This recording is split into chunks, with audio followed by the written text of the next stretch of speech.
भाई लेबर कितने से बढ़ा गया था? तो कौन कौन सा? डायरेक्ट लेबर और डायरेक्ट डायरेक्ट लेबर, जैसा कि बताया गया कि ऐसी मजदूरी या ऐसे श्रम या ऐसे लेबर जो प्रत्यक्ष रूप से डायरेक्टली जो है आपकी मैन्युफैक्चरिंग में इन्वॉल्व होते हैं, आपका प्रोडक्ट जो है निर्माण करते हैं, आपका उत्पाद बनाते हैं, उनको जो मजदूर कहते हैं उसको लोग क्या कहते हैं? Direct labour. और इनडायरेक्ट लेबर जो आपको प्रत्यक्ष रूप से आपका निर्माण नहीं करते, उत्पादन निर्माण नहीं होते, उत्पादन नहीं करते हैं, बल्कि उनको श्रम दिया जाता है, ठीक है ना, तो उसको क्या कहते हैं? इनडायरेक्ट लेबर का, ठीक है। इसमें बताया गया डायरेक्ट लेबर और इनडायरेक्ट लेबर को। एक बार एक लाइन की डेफिनेशन देख लो, लोगों को बताई गई है डायरेक्ट लेबर के बारे में। Direct labour is that which is directly charge to a production, नहीं काफी directly charge to a production, यानी जो प्रोडक्शन पर चार्ज किया जाते हो डायरेक्ट रूप से, उसी को क्या कहते हैं? डायरेक्ट लेबर कहते हैं। बस इतना ही ना सर। दूसरा बताया गया इनडायरेक्ट लेबर। इसे बताया गया कि indirect labour are wages paid to those worker who are not directly engaged in the manufacturing of product. साफ साफ बता दिया कि इसमें जो डायरेक्ट रूप से इंगेज नहीं होते हैं, शामिल नहीं होते हैं मैन्युफैक्चरिंग वाले में, क्लियर है? ये सारी चीज़ें हैं इसमें। ये हो गया हमारे पास डायरेक्ट लेबर और इनडायरेक्ट लेबर। अब आगे आता है यहाँ पर कंपोजिशन ऑफ लेबर कास्ट। कौन कौन से इसमें मतलब कि कंपोजिशन ऐसे हैं जिसको लेबर कास्ट में इंक्लूड किया जाता है? इसमें सबसे बताया गया मॉनेटरी पेमेंट है, जो मुद्रा में किया जाता है। मॉनेटरी पेमेंट मतलब क्या हो जाएगा? जो मुद्रा में किया जाता है। No money benefit or fringe benefit, यानी कुछ ऐसी मजदूरी की पेड की जाती है जो मुद्रा में नहीं किया जाती है, बल्कि उनको कुछ प्रोडक्ट दे दिया जाता होगा, ठीक है ना। ये अलग अलग हिस्सों में बटी हुई है। इसके अलावा हम लोग आते हैं इसमें मटेरियल कंट्रोल और लेबर कंट्रोल में डिफरेंस पूछा है। जैसा कि अभी हम लोग पढ़ रहे थे मटेरियल कंट्रोल, जैसे मटेरियल फोकस किया गया था कि किस तरह से हम लोग मटेरियल की कास्ट को कम कर सकते हैं। जब हम लोग मटेरियल की लिखा पढ़ी करेंगे तो उसमें normal loss, abnormal loss, material में मेथड्स बताए गए थे, टेक्निक बताई गई थी, कौन सी टेक्निक इस्तेमाल की जाएगी, इस सारी चीज़ों को हम लोग देखे उसमें। Maximum stock level, minimum stock level, danger stock level, average stock level, इस सारी चीज़ों पर कंट्रोल किया जाएगा तो आपका जो मटेरियल कास्ट होगी वो क्या होगी? कम होगी। वैसे ही लेबर कास्ट भी पड़ रही है, तो मटेरियल और लेबर कास्ट में डिफरेंस क्या हो सकता है?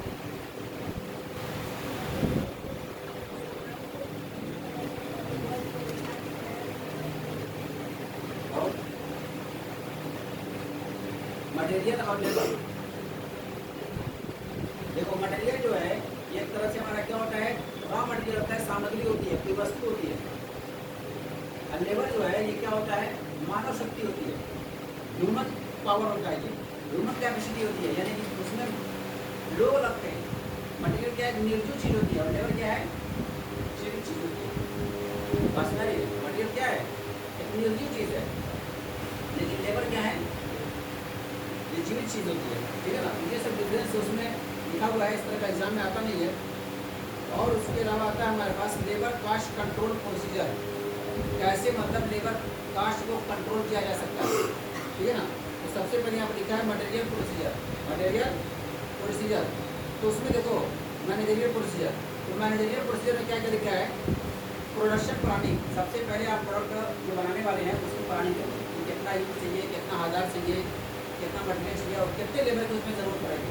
तो सबसे पहले आपको पूरी प्लानिंग करनी पड़ेगी, प्रोडक्शन प्लानिंग करनी पड़ेगी। दूसरा इसे बताया गया सेटिंग अप ऑफ स्टैंडर्ड, उसका एक स्टैंडर्ड बनाया गया, एक उसका मानक बनाया जाए कि कितने मानक में हम लोग उसको तैयार करेंगे, कितने मतलब कि मजदूर उसमें लगाए जाएंगे, इस सारी चीज़ों का स्टैंडर्ड बनाना पड़ेगा। Use of labour budget, labour budget बनाया जाएगा। और बजट की बात कई बार हो चुकी है, तो बजट का मतलब क्या बताया जाता है? बजट किसे कहते हैं? अनुमान लगाया जाता है, अनुमान लगाता है। यानी बजट का मतलब क्या बताएगा कि किसी भी चीज़ का अनुमान लगाना। अगर हम अपने घर के बजट बनाते हैं तो कितनी इनकम महीने में होगी और कितना महीने में खर्च होगा। अगर हम देश का बजट बनाते हैं तो सावन में कहाँ कहाँ से रेवेन्यू आएगी, कहाँ कहाँ से इनकम आएगी देश को, और कहाँ कहाँ किस किस डिपार्टमेंट में इसको खर्च किया जाएगा। तो एक अनुमान लगा दिया जाता है कि यहाँ से पैसा आएगा, यहाँ पर खर्च होगा, उसको हम लोग बजट बोलते हैं। वैसे यहाँ होता है कि लेबर बजट। लेबर बजट का मतलब ये हो जाएगा कि लेबर को हम लोग किस डिपार्टमेंट में कहाँ कहाँ पर कितने कितने लोगों को ले करके आएंगे, और ये लेबर कहाँ से आएंगे, तो अलग अलग उसकी लेबर प्रोवाइडर कंपनियाँ होती है, एजेंसीज होती हैं। अगर हमको लेबर जरूरत हो हम उस एजेंसी से संपर्क करेंगे कि हमको 10 लेबर चाहिए, 10 लेबर हमको प्रोवाइड कर देंगे, ठीक है। जबकि फॉरेन कंट्री जाते हैं, अमेरिका, लंदन, ब्रिटेन, सऊदीया, ओमान, बहरीन, ये सब ऐसी चीज़ें आते हैं, सबकी ऑफिसेज बनी हुई है। सबको यहाँ से मिनिस्ट्री ऑफिस से एक लाइसेंस लेना पड़ता है, तभी वो बाहर आदमी भेज सकते हैं। और जैसे का काम नहीं कर देंगे, लड़कों को किडनैप करें, लड़कियों को किडनैप करें, उसके बाद रात भेज दें 2-3 जगहों पर। इसलिए उनको पहले एक लाइसेंस लेना पड़ता है कि आप लेबर सप्लायर हैं, यहाँ से लेबरों को सप्लाई करेंगे। तो उसमें भी कैपेसिटी होती है कि कितने हज़ार लोगों को कराएंगे, उसके हिसाब से खर्चा होता है। वहाँ पर 50 से 50 लाख रुपये सिविल लाइसेंस का खर्चा हो जाता है लेने में। नहीं तो फिर ऐसे नहीं तो 4 लोग खोल लें सप्लाई करने के लिए, एक 50 लाख 1 करोड़ जो खर्चा होता है, तब जाकर वो अमेरिका, लंदन, ब्रिटेन और अरब कंट्री में भेजते हैं लोगों को यहाँ से, ठीक है। तो सप्लायर होते हैं, तो ये सारी चीज़ें उसकी बजट में आती हैं कि कहाँ से लिया जाएगा, कहाँ से डाला जाएगा। उसके बाद आता है यहाँ पर study of the effectiveness of wages policy. जो भी आपकी वेजेस पॉलिसी बनाई जाए वो इफेक्टिव होनी चाहिए, प्रभावित होनी चाहिए। अभी वेजेस पॉलिसी क्या होगी, यानी वेजेस पेमेंट करने का कितना सिस्टम होगा, जो नेक्स्ट चैप्टर हम लोग का वही है। अभी हम लोग नेक्स्ट चैप्टर पढ़ेंगे तब देखेंगे। उसके बाद फिर आते हैं यहाँ पर लेबर परफॉर्मेंस रिपोर्ट। जो भी हमारे पास लेबर लगे हुए हैं उनकी परफॉर्मेंस रिपोर्ट देखी जाएगी कि कितना मतलब कि परफॉर्मेंस जो है अच्छा है। जिनका परफॉर्मेंस अच्छा होगा उनको तो रोक भी सकते हैं, और जिनका खराब होगा उनको हटा भी सकते हैं, नए लोगों को भर्ती कर सकते हैं। ये सब जो है लेबर कंट्रोल करने के प्रोसीजर है। तो सबसे पहले क्या है इसमें मैनेजरियल प्रोड्यूसर में, जो इसमें सबसे पहले प्रोडक्शन प्लानिंग आ गई है। दूसरा आ गया है सेटिंग अप ऑफ स्टैंडर्ड्स। तीसरा इसमें आया यूज ऑफ लेबर बजट। चौथी चीज I study of the effectiveness of wages policy. और पांचवी चीज आई है लेबर परफॉर्मेंस रिपोर्ट। नेक्स्ट आता है ऑपरेशनल प्रोसीजर, यानी कि जो आपका काम है उसको ऑपरेट करेंगे, जब उसको संचालित करेंगे, चलाएंगे, तो उस टाइप क्या क्या पॉलिसी अपनाई जा सकती है लेबर को कंट्रोल करने के लिए। तो उससे बताया गया सबसे पहले कि proper determination of labour requirement. सबसे पहले आप ये बता करिए कि आपको कितने लेबरों की ज़रूरत है, किसी एक पर्टिकुलर काम करने के लिए कितने मजदूर चाहिए, कितने श्रमिक चाहिए, उतने ही आप बुलाइए, वरना फिर आपकी लेबर कास्ट बढ़ जाएगी, ठीक है। दूसरी बात आती है साइंटिफिक सिलेक्शन ऑफ वर्कर्स। जो भी आपको वर्कर सिलेक्ट करें तो साइंटिफिक तरीके से उनको लें, यानी बस इसी मजदूर भरने भेड़ भेजे एक तरह से और फिर कोई काम ना ले पाए। आपको उनका सिलेक्शन बहुत चुन के करना है, वही बताया गया scientific selection of workers. Next आता है प्रॉपर प्लेसमेंट। प्रॉपर प्लेसमेंट होना चाहिए, यानी कि टाइम पास के नहीं, उनको बकायदा प्लेसमेंट दिया जाए। नेक्स्ट आता है प्रॉपर रिकॉर्ड ऑफ अटेंडेंस। जो भी आपके वहाँ वर्कर काम कर रहे हैं उनका प्रॉपर अटेंडेंस शीट होनी चाहिए, डेली अटेंडेंस शीट लगे, और कितने बजे आता है, कितने बजे जाता है यहाँ से। क्योंकि ऐसा तो होता है लोग आते हैं सुबह 11 बजे, साइन करते हैं, उसके बाद चले जाते हैं। स्कूल कॉलेजेस में टीचर्स ज़्यादा करते हैं, डिग्री कॉलेज में हो सकता है कम करते हों, लेकिन जो माध्यमिक विद्यालय होते हैं गाँव वगैरह में, उनके वहाँ ज़्यादातर यही चलता है कि आते हैं, साइन करते हैं, उस पर उनकी बातचीत है, चले जाते हैं। या कभी कभी ऐसा भी होता है कि आप एडेड हैं, आप लगाते हैं कि फिर वो प्राइवेट दे देते हैं, 5-6 हज़ार रुपये दे देंगे, आपको सैलरी मिलेगी 50,000 रुपये, आप 5 हज़ार रुपये दे देंगे, पढ़ाएगा वो, आप सिर्फ साइन करेंगे। तो कभी कभी डीएम का या फिर डीएसओ का जब दौरा होता है तब खबर में आता है कि ये टीचर कौन गया, पता चला कि कितने जगह ये पढ़ा रहे हैं, या इनसे पूछा जाता है कि आपका नाम क्या है, रजिस्टर पूछे क्या था, इनका नाम ही नहीं है, तो कैसे पढ़ाते हैं, बता देते हैं, पढ़ाने के लिए पढ़ाते हैं, 5 हज़ार 6 हज़ार उनको मिलता है। उसी तरह से लेबर में बताया गया कि लेबर का जो अटेंडेंस शीट है वो पूरा कंट्रोल किया जाए, कौन आ रहा है कौन जा रहा है, जिसको अपॉइंट किए उसको लकीरों की और विलम्ब कर रहे हैं। एक एग्ज़ाम होता है नेट का, नेट एमकॉम के बाद एलिजिबल होते हैं लोग देने के लिए, मतलब कोई भी पीजी कोर्स कर लो, एमए कर लो, एमएससी कर लो, या फिर एमकॉम कर लो। अगर टीचिंग फील्ड में जानी है, असिस्टेंट प्रोफेसर वगैरह बनना है, तो एमकॉम करने के बाद नेट का एग्ज़ाम होता है।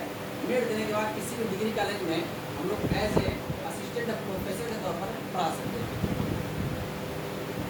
गवर्नमेंट जॉब निकलती है असिस्टेंट प्रोफेसर की, उसको भी जा सकते हैं। तो एम.कॉम के बाद तुम लोग आराम से तैयारी करके नेट निकाल सकते हो। 3 महीने का 4 महीने का वक्त लगेगा, निकल जाएगा। ठीक है, जिनको इस फील्ड में जाना है, टीचिंग फील्ड में, ठीक है, और 2-3 घंटे काम करके 90,000 रुपये कमाना होगा। जिनको 12 घंटा 14 घंटा काम करके 25,000 कमाना है, उनकी लाइन बनी हुई है। और जो 2-3 घंटे काम करके 90,000 रुपये कमाना है, उनके लिए बैठ के कमाना है, हाँ? बैठा है काम। ऐसा कोई भी नहीं है जो बैठे में कमाता हो, जब बिल गेट्स को भी। हाँ, वो बैठने का ऑफिस करिश्मा सर, हाँ? अर्नाल्ड बैठे-बैठे वो कमाता बैठने है। का कमाता है। सर ऑफिस करिश्मा अर्नाल्ड बैठे-बैठे कमाता है। कोई भी आज के दौर में बैठा हुआ नहीं कमाता है। अरे सर, मैच का नहीं पैसा सर, है, वो मेहनत किए हम फिर आज बैठे। मेहनत कर रहे हैं और करते रहेंगे। ऐसा नहीं है कि वो बैठे हुए हैं। सर अर्नाल्ड सुबह उठते हैं तो पहले वो अपने जितने भी मैनेजर होंगे या जितने भी काम पर उनको लगाया गया है सबका जिम्मेदारी के फोन करते होंगे, हाँ भाई देखो नौकरी मार्केट हो गई होगी, शेयर मार्केट की, देखो क्या हुआ। ये थोड़ी ना कि आराम से सोई में ऐसी लगा करके और बैठे टीवी देख रहे होंगे ना। जितने भी बड़े लोग हैं पता करें ना, कोई भी क्रिकेट मैच नहीं देखता हूँ 6-6 घंटा बैठे। खास तौर से इंडिया और पाकिस्तान में जब मैच होता है दूसरा पूरा हिंदुस्तान ही लगा रहता है और ऐड के उस दिन और ज़्यादा ऐड आने लगते हैं क्योंकि खूब पैसा मिलता है। और ये चाहते रहते हैं एडवर्टाइजिंग एजेंसी जो होती है इंडिया पाकिस्तान का हमेशा पैसा लेते हैं। कल था ना मैच इंडिया पाकिस्तान का, हार गई इंडिया। वो कभी मूवी नहीं देखते, कभी जाके पूरा जब चलिए टाटा से मुकेश अंबानी से मूवी कभी देखें यार, उनको याद ही नहीं होगा कभी हम लोग मूवी देखें। उनके पास टाइम ही नहीं है, और तो काम की बात करते हैं, मैच देखते हैं तो सर, काम नहीं करते हैं। मैच देखते हैं। अगर वो काम नहीं करते तो बैठ करके कम से कम मूवी देख लेते हैं, चलो भाई कोई मूवी देख लें, चलो कुछ भी देख लें, लेकिन के पास फुर्सत नहीं है। ये सोचते हैं शुरू मेहनत की, अब आराम कर रहे हैं, नहीं वो अभी भी कर रहे हैं और जब तक मर नहीं जाएंगे तब तक करते रहेंगे। वही भी आज के दौर में बात नहीं है। और ऐसे नहीं वो आज अरे सर मुकेश अंबानी मैच देखता है, अरे 5 मिनट के लिए जाएगा 5 मिनट के अंदर पूरा 6 घंटे का मैच देखता है। स्टेडियम में मुंबई में आईपीएल अपना मैच देखता है। तो जब टीम खरीदते होंगे जब नीता हमारी तब ना आएगा ना देखने, तब कह रहे नहीं देखता है। अरे तो उसका काम है भाई, वो काम कर रहा है, वो बैठ करके काम कर रहा है। जिस टाइम बैठा हुआ है ना वो काम कर रहा है। वो नीता अंबानी जी की वो खरीदी हुई है तो अपनी टीम में नहीं जाएगा अपने अपने जो खिलाड़ियों का हौसला बढ़ाने के लिए। सर फुटबॉल की टीम, कबड्डी की टीम, क्रिकेट की टीम, हॉकी की टीम सब खरीद के रखा हुआ है। वो सब काम कर रहे होंगे, जान जाना। अरे सर फील्ड में क्या काम वहाँ पर आते भी हैं, अरे वहाँ सर पर आते भी हैं ना तो वो अपना मकसद लेके आते हैं। मतलब जिस तरह के सक्सेसफुल पर्सन है बिना मकसद को कहीं जाएंगे ही नहीं। तुम अपनी पार्टी में बुला नहीं सकते उनको। कितना गरीब परवर आदमी होगा, चलो ठीक है गरीब का बहुत ज़्यादा देने वाला है, बहुत गरीब देता है, कोई गरीब की पार्टी बुला देगा तो लेकिन जहाँ मकसद रहेगा वहाँ पहुँच जाएंगे। हर जगह पैसा ही तो काम आता है। वो पहले पैसा सोचते हैं पैसा आएगा कि नहीं आएगा वहाँ से, तभी वो उसमें एंट्री करेंगे और एंट्री नहीं कर सकते, उनके पास टाइम ही नहीं है 6 घंटा के लिए मूवी देखने के लिए और देखने के लिए। हाँ ये देखो इसमें तो सबसे पहले यह बताया गया कि एक प्रॉपर जो है अटेंडेंस तैयार की जाती है, कौन कितने बजे आता है और कितने बजे जाता है, ये सारी चीज़ें उसमें होनी चाहिए। ये प्रॉपर रिकॉर्ड ऑफ अटेंडेंस हो गया, proper computation of and accounting of wages, जो भी वेजेस दिया था मजदूरी दी जाती होगी उसका ये प्रॉपर रिकॉर्ड होना चाहिए आपके पास। कितने दिन आया है, कितने दिन नहीं आया है, कितने हार्ड ड्यूटी किया हुआ है, तो इस सब सारी चीज़ों का रिकॉर्ड करके उसके हिसाब से उसकी मजदूरी बनती है, मजदूरी काटी भी जाती है। ठीक है ना, अगर कोई इलीगल तरह से छुट्टी लेता है तो। और आगे बताइए proper methods of wages payment. तो वेजेस पेमेंट का जो मेथड है वो प्रॉपर यूज किया जाए। हम बता दें कि पेमेंट जो वेजेस जो है मेथड और नेक्स्ट चैप्टर में भी रहता है, 3 मेथड आते हैं, उसके आगे बात करेंगे। आगे फिर आता है यहाँ पर control on unproductive time, control on unproductive time. Unproductive time जिसको कहते हैं, नाम से लग रहा होगा कि ऐसा टाइम जिसको हम लोग अपनी कास्ट अकाउंट की लैंग्वेज में ईडी टाइम बोलते हैं। क्या बोलते हैं? ये है आपका ईडी टाइम। अनप्रोडक्टिव टाइम का मतलब क्या हुआ, यानी कि ऐसा टाइम जो उस काम पर तो आया है लेकिन काम नहीं कर रहा है, बैठा हुआ है, सोया हुआ है, घूम रहा है, बातें कर रहे हैं, गपशप चल रही होगी, बस में है। इसको क्या कहते हैं, हम लोग काम पर मौजूद हैं लेकिन काम से हट करके उसके बातों में लगेंगे, उसको क्या बोलते हैं, अनप्रोडक्टिव टाइम, या उसको बोलते हैं इडिट टाइम, बर्बाद टाइम, बेकार टाइम, ठीक है ना। तो तुम लोग अगर एक मजदूर घर पे लगाते होगे बिल्डिंग बनाने वाला, तो तुम लोग उसको भी देखते होगे कितना मजदूरी सब करते हैं और कितना काम करते हैं। दो तरह से रख कर देख सकते मजदूरों को, एक तो ठीके पर रख करके, ठीके पर रखोगे तो बंदा वही रहेगा, लेकिन लगेगा जो मशीन है, मशीन फटाफट काम करेगा, फटाफट सब करेगा। अभी 2,000 ईंटें यहाँ पे गिर जाए, 2 मंजिल में चढ़ाना हो, 4 घंटे के अंदर चढ़ा के ले जाएंगे सब, और मजदूरी में रखो 4 दिन लगेगा, इतना रोएंगे जब ले जाएंगे, एक मतलब आराम कर भैया, और जब ठीके पर रहेंगे तो आराम और हमको नहीं देते हैं, बस काम कंटिन्यू। बहुत जगह इतना कि 2 बिस्किट लेंगे, पानी पियेंगे, फिर चलेंगे। अभी पार्क है मजदूरी पे तो लगेगा बस एकदम बीमार उमार आदमी है, आधे घंटे में बीड़ी चला दें। भीड़ लगाएंगे तो सूली कर देंगे, ठीक है। ये सब क्या है, अनप्रोडक्टिव टाइम है, इस पर भी कंट्रोल करना है। और सुपरवाइजर जो है फैक्ट्री के अंदर इसीलिए बैठा जाते हैं, तो वो अनप्रोडक्टिव टाइम को क्या करें, कम करें, शार्ट करें। अनप्रोडक्टिव टाइम को क्या करें, शार्ट करें। जिसको हम लोग अपने अकाउंटिंग लैंग्वेज में क्या बोलते हैं, एडिट टाइम, एडिट, ठीक है। हाँ जी, आइडियल मत करना, आइडियल बन जाएगा।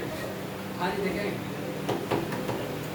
बताया कि यहाँ पर control on productive time, proper training, जो भी आप लेबर रखते हैं उनको प्रॉपर ट्रेनिंग दें। जो भी आपके पास लेबर होंगे क्या ना होना चाहिए, जो काम लेना है उनसे उसके हिसाब से उनको ट्रेनिंग दी जानी चाहिए, 1 हफ्ते 10 दिन 15 दिन जो भी है ट्रेनिंग दी जाए। कंट्रोल ऑन लेबर टर्नओवर, नया एक वर्ड आया, लेबर टर्नओवर।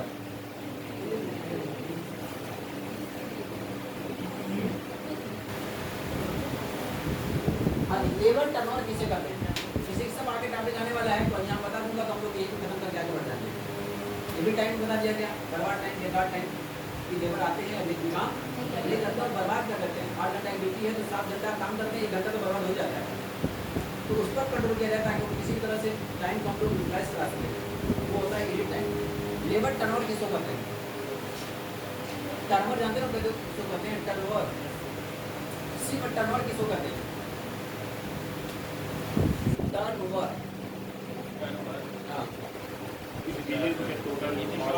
एक दिन में जितना पैसा निकालता है कमा के वही जाने वाला टोटल कॉस्ट हाँ?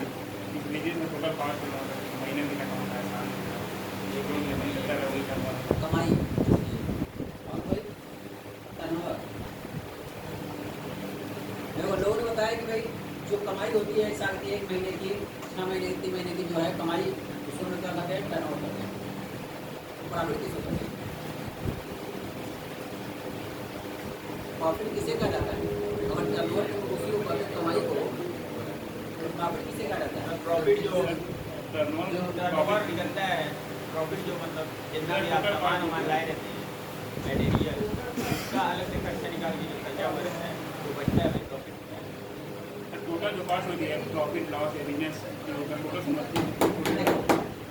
टर्नओवर समझो, टर्नओवर का मतलब क्या होता है कि 1 साल के अंदर अंदर कितना आपने यहाँ से आउटपुट किया, क्या किया, आउटपुट कितना यहाँ से बेचा, कितना निकला यहाँ से माल, उसको हम क्या बोलते हैं, टर्नओवर। जो निकलता है उसको क्या बोलते हैं, टर्नओवर। माल 1 करोड़ का 1 साल में बेचते हो, इसका टर्नओवर कितना है आपका, बैंक से पैसा मांग चलो कि आपने 80 लाख रुपया निकाला है 1 साल में, टर्नओवर कितने रुपये का बैंक टर्नओवर है आपका, 80 लाख। आपका बिजनेस का टर्नओवर कितना है, 1 करोड़। मतलब जितने रुपये का यहाँ से आउटपुट करते हो, जितने रुपये यहाँ से निकालते हो, उसको क्या कहते हैं, टर्नओवर बोलते हैं। अब इतनी बात अगर समझ में आ गई है तो लेबर टर्नओवर किसको कहते हैं,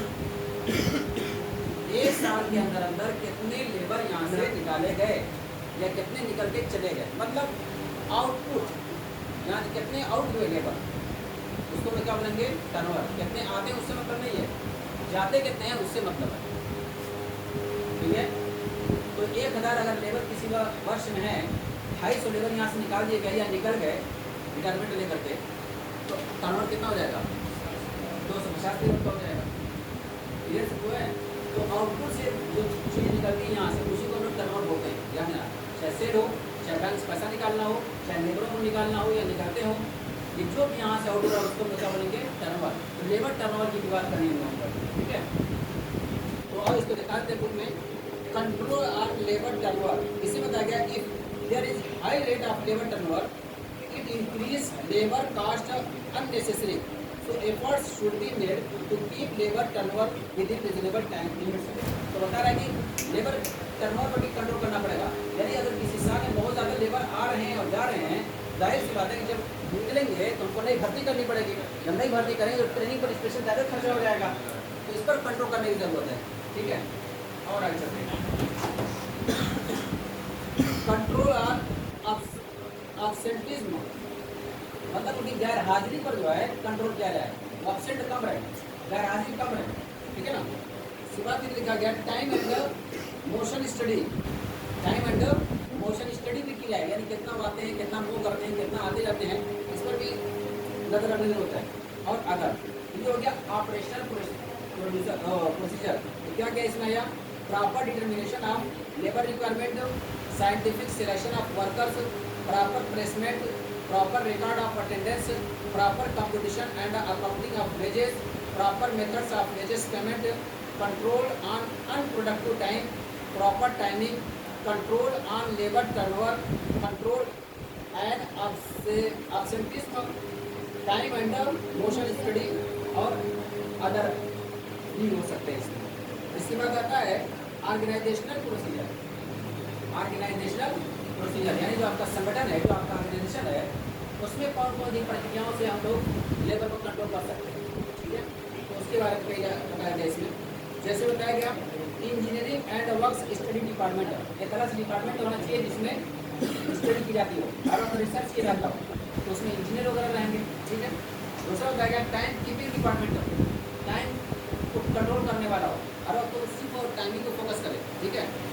नेक्स्ट आता है पेरोल डिपार्टमेंट, पेरोल जानते हैं किसको कहते हैं, सैलरी को बोलते हैं, उस पर कंट्रोल किया जाए।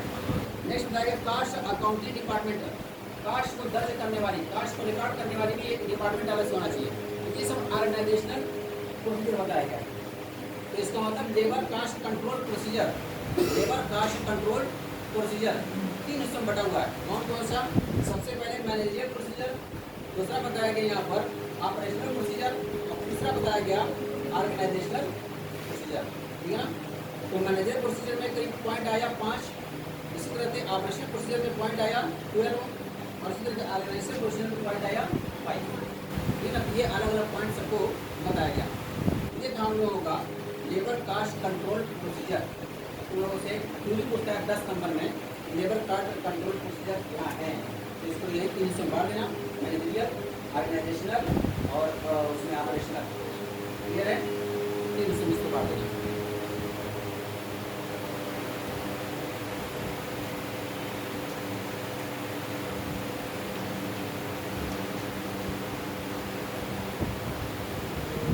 एक आता है जॉब कार्ड। ये जॉब कार्ड क्या होता है, जॉब कार्ड, जॉब कार्ड इसको बोलते हैं या इसको जॉब टिकट बोलते हैं, क्या बोलते हैं, जॉब कार्ड या जॉब टिकट। ये जॉब कार्ड क्यों पूछता है तुम 2 नंबर में, जॉब कार्ड किसे कहते हैं, तो क्यों पूछता है, पीरियड टाइम, लेबर टर्नओवर क्यों पूछता है 2 नंबर की, ठीक है ना। पीरियड टाइम किसे कहते हैं या लेबर टर्नओवर किसे कहते हैं। इसी में एक नया वर्ड हमारे पास आया क्या, जॉब कार्ड या जॉब टिकट के नाम जानते हैं। तो जॉब टिकट किसे कहते हैं, इसमें लेबर की जो टाइमिंग और जितने टाइम काम करते हैं उसको दर्ज किया जाता है। भाई जैसे ये आई कार्ड दिया जाता है, आई कार्ड, वैसे हर एक लेबर को उसमें जो आई कार्ड इशू जाता है वही क्या कहता है, जॉब कार्ड है, जॉब टिकट है, ताकि पता चल जाए कि हाँ ये जॉब होल्डर है, यहाँ का एम्प्लॉई हमारे वहाँ का है। उससे वहाँ का क्या रहेगा, एम्प्लॉई नंबर रहेगा, एम्प्लॉई का नाम रहेगा, एम्प्लॉई का एड्रेस रहेगा, ठीक है। और किस डिपार्टमेंट का है, उस डिपार्टमेंट का नाम रहेगा, क्योंकि उसमें भी हमारे कारखाने में बहुत सारे डिपार्टमेंट अलग अलग है, किस डिपार्टमेंट में काम करता है डिपार्टमेंट का नाम रहेगा, ठीक है ना।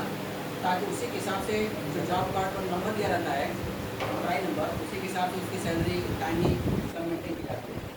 ये क्या कहता है, जॉब कार्ड, ठीक है।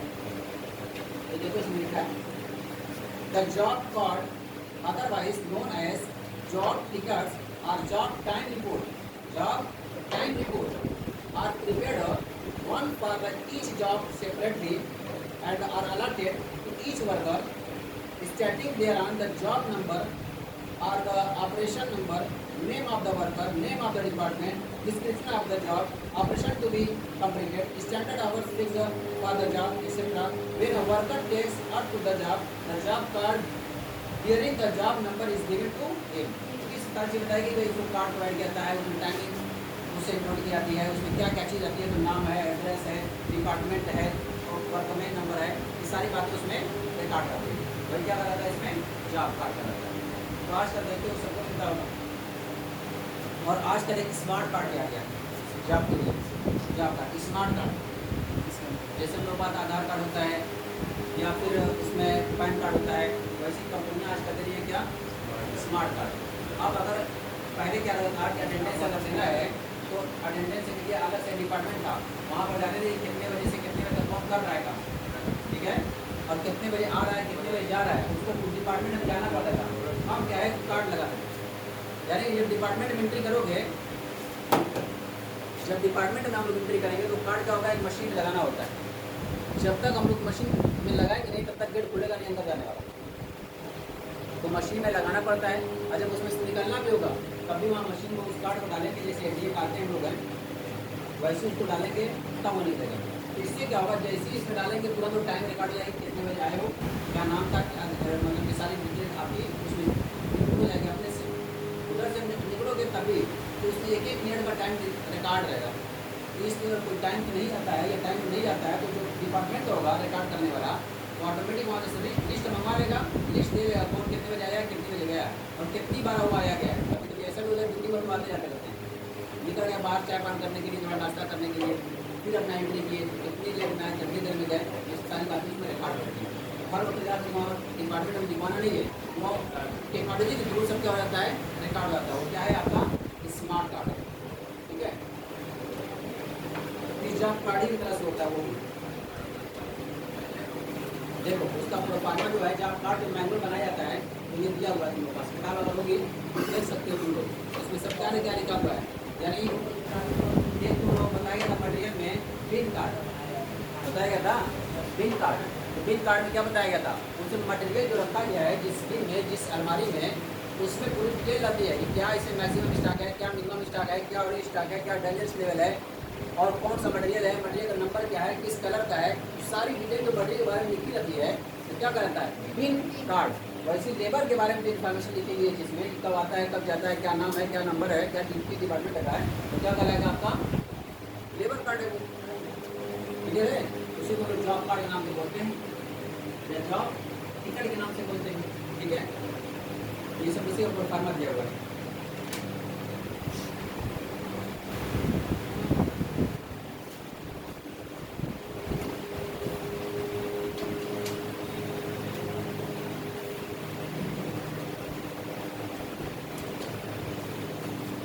फिर यहाँ पर आगे वो लेबर टर्नओवर तो दो नंबर क्वेश्चन पूछता है अलग से, इसमें पेज नंबर 126 दिया हुआ है 126 पेज नंबर। देखो इसमें लेबर टर्नओवर लिखा हुआ है, लेबर टर्नओवर किसको कहते हैं, बताया गया labour turnover is an index denoting change in the labour force of an organisation during a specified period. यानी एक स्पेसिफाइड पीरियड यानी 1 महीने में या 3 महीने में 6 महीने में 1 साल में कितने लेबर चेंज हुए, इसमें बदले गए, हटाए गए, उसको इंडिकेट करता है। वही लिखा है यहाँ पर labour force for an organisation during a specified period in every industrial unit workers leave their job. मतलब हर यूनिट में होता है कि हर जगह क्या होते हैं लोग जॉब को छोड़ते हैं, जॉब क्या होते हैं छोड़ते हैं। ये बताएगा worker leave their job and the new worker had to be appointed to replace them. यानी कि कोई जाता होगा तो उसकी जगह कोई नया एम्प्लॉई रिप्लेस करना होगा, आता होगा वहाँ पे। The ratio of replaced worker to the total number of worker is called labour turnover ratio. जो भी मतलब इसमें रिप्लेस होते हैं आते जाते हैं उसका जो नंबर होगा वो क्या कहता है लेबर टर्नओवर रेशियो कहता है। क्या बोलते हैं लेबर टर्नओवर रेशियो, ठीक है, कितने आए और कितने गए। If more worker leave the factory the turnover would be high. पर जब बहुत ज़्यादा लेबर यहाँ से निकलते हैं तो इसका टर्नओवर क्या हो जाता है आपका हाई हो जाता है। और जैसे ही आपका जब लेबर ज़्यादा निकलेंगे तो जाहिर सी बात है कि जब जगह खाली होगी तो तुरंत भरना भी होगा और ट्रेनिंग देनी पड़ेगी, तो अभी खर्चे क्या हो जाएंगे, आपको कॉस्ट क्या हो जाएगी, बढ़ जाएगी, ट्रेनिंग के खर्चे बढ़ जाएगा आपका। तो if more worker leave the factory the turnover would be high and vice versa. A high turnover is costly affair and must be avoided। तो ये बताया गया है कि किस तरह से हम लोग कंट्रोल करें। तो इसमें इसी बताई गई कि लेबर टर्नओवर मतलब क्या हो गया, यानी एक साल के अंदर या एक स्पेसिफाइड पीरियड के अंदर कितने लेबर आ रहे हैं और जा रहे हैं, उसको हम लोग क्या बोलते हैं, लेबर टर्नओवर रेशियो बोलते हैं। तो एक एग्जांपल दिया था कि 1000 लेबर आप वहाँ काम करते हैं, एक साल में अगर 250 लेबर निकल गए तो आपका लेबर टर्नओवर रेशियो क्या हो जाएगा, 250। ठीक है, जो जाते हैं उसी को कहते हैं काजेज ऑफ लेबर टर्नओवर। आप उसको बता सकते हो कौन कौन सी ऐसी वजह हो सकती है जिसकी वजह से लेबर टर्नओवर हाई हो जाता है, बढ़ जाता है, लोग ज़्यादा जॉब छोड़ने लगते हैं। क्या वजह हो सकती है, कौन से ऐसे कारण हो सकते हैं, तो जॉब छोड़ने के कारण किसी बताना है। लिखा वहाँ पे क्या है, काजेज ऑफ लेबर टर्नओवर। हम लोग क्या बात सोचेंगे, जॉब छोड़ने की वजह, लोग जॉब क्यों छोड़ते हैं, कम सैलरी और हो सकता है, कम सैलरी हो सकती है, काम ज़्यादा हो सकता है, समय पर सैलरी भी नहीं मिलती होगी, और बिहेवियर भी मैनेजर का या मालिक का अच्छा नहीं हो सकता है, धैर्यता बढ़ियाता हो, ठीक है ना, तो समझता ही नहीं, कोई इज्जत नहीं देता होगा। और क्या हो जाता है, ऐसा नहीं हो सकता है कि जब चोर हो तो वहाँ से भगाया भी जा सकता हो, खाली बस अपना फंड तुम जो सैलरी कर देते हो, ये करता है, मालिक बन के बात देते होते सब किसी जानते गए, सब रिसोर्स की नौकर वाली सोच है, मालिक की कोई सोच नहीं है, मालिक बन के सोच होता है, निकालेंगे तो निकालेंगे, फिर वही आ गया, आप वही करें, मालिक नौकर वाला बताए काम ज़्यादा है और बिहेवियर सही नहीं है, सब इसी की तरफ से पूछे थे सर, नहीं आपका मोटिवेशन यही था कि लेबर की तरफ से पूछे थे वही करा, एक बार मालिक बन के सोचोगे तो मालिक के हिसाब से बहुत सारी चीज़ें करेगा, वही सब बातें देखना रहेगा, और दोनों पार्ट आपको लिखना है, लेकिन चलो लेबरों वाला बताओ, मालिक वाला बताओ कि मालिक तो हटाता है, दोनों तो डील कर रहे हैं किसी तरह से, नजर चाहे वो खुद निकले चाहे निकालता हो मालिक, दोनों पॉइंट है इसमें, ठीक है ना। तो इसमें बहुत सारे रीजन है, इसमें दिया हुआ है काजेज फॉर रेजिग्नेशन, इसको हिंदी में क्या बोलते हैं, अवकाश, ठीक है ना। अवकाश की क्या क्या कारण है, लोग रिटायरमेंट क्यों लेते हैं, बताया गया, लो वेजेस, ठीक, उसके बाद इल हेल्थ यानी बीमार